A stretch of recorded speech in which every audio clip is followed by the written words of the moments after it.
Parliament से कुछ दिन पहले अदानी जी का वो यूएस में केस आया और पूरे टाइम बीजेपी ने उस पर डिस्कशन रोकने की कोशिश की और बीजेपी की बेसिक स्ट्रैटेजी थी कि ये अदानी का जो मामला है इसकी कोई चर्चा ना हो, इसका कोई डिस्कशन ना हो, ये दब जाए।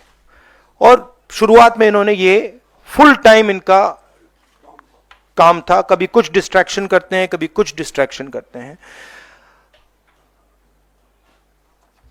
उसके बाद अमित शाह जी का बयान आता है और हम पहले से कह रहे हैं कि जो बीजेपी आरएसएस की सोच है एंटी कॉन्स्टिट्यूशनल सोच है, एंटी अंबेडकर जी की सोच है और जो अंबेडकर जी की मेमोरी है, जो उनका कंट्रीब्यूशन है, उसको ये लोग मिटाना चाहते हैं, खत्म करना चाहते हैं। और डायरेक्टली इनके मंत्री ने, होम मिनिस्टर ने डायरेक्टली सबके सामने जो उनका माइंडसेट है वो सबके सामने उन्होंने दिखा दिया। हमने कहा कि अपॉलॉजी होनी चाहिए और उनको रिजाइन करना चाहिए, नहीं किया।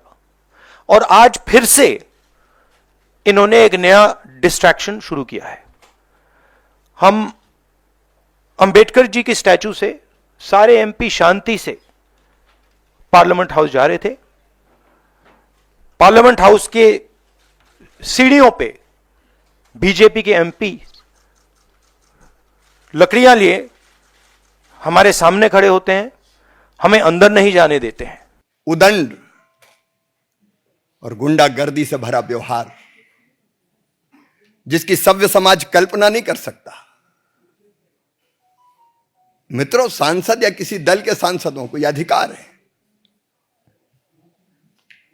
कि वो किसी बात पर विरोध प्रकटीकरण करें। कांग्रेस भी कई दिनों से विरोध प्रकट कर रही थी। मकर द्वार पर उनके सांसद इकट्ठा होते थे, तब हम लोगों को भी जाना होता था तो हम तो या तो द्वार ही बदल लेते थे कि शार्दुल गेट से चले जाओ, या पास में जो स्पेस होता था उसमें से चुपचाप निकल के अंदर चले जाते थे।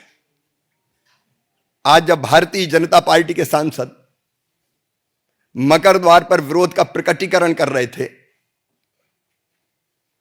तब राहुल भी आए।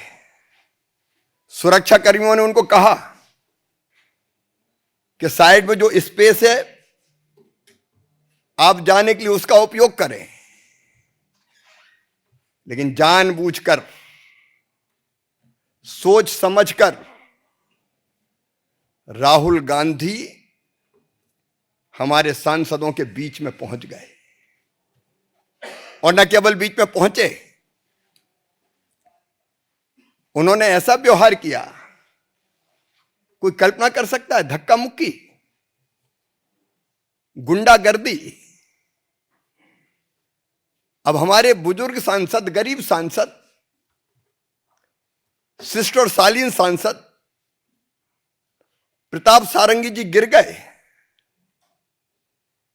और गिरने के कारण उनके माथे पर गंभीर चोट लगी है।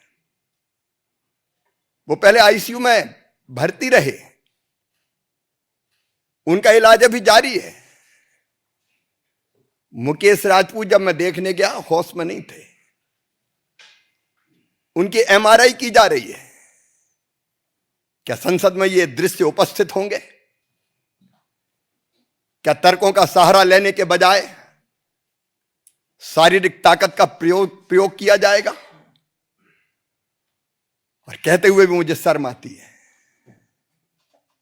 हमारी एक आदिवासी बहन सांसद कोन्याक, श्रीमती कोन्याक, उन्होंने जो कुछ कहा है, व्यथा से हम लोग भर जाते हैं। ये हो क्या रहा है? सभापति जी को उन्होंने शिकायत की है, राज्यसभा के सभापति, उनके साथ अशालीन, असभ्य, अमर्यादित व्यवहार किया गया। सभापति जी कह रहे हैं उनके पास रोते हुए आई। क्या महिला आदिवासी सांसद के साथ ऐसा व्यवहार किया जाएगा? क्या उनके इतने निकट पहुंचे कि वो असहज हो जाएं, कहें अरे ये धरती वो धरती जहां कहा गया यत्र नार्यस्त पूजनते रमनते तत्र देवता। मां बहन और बेटी का सम्मान भारत की प्राथमिकता रही है। और मैं तो शासकीय कार्यक्रमों में जब भी जाता हूं बेटियों के पैर धोता हूं, लेकिन महिला आदिवासी महिला सांसद के साथ ये व्यवहार कभी कोई कल्पना कर सकता है क्या? क्या हो गया है राहुल गांधी को? क्या हो गया है कांग्रेस को?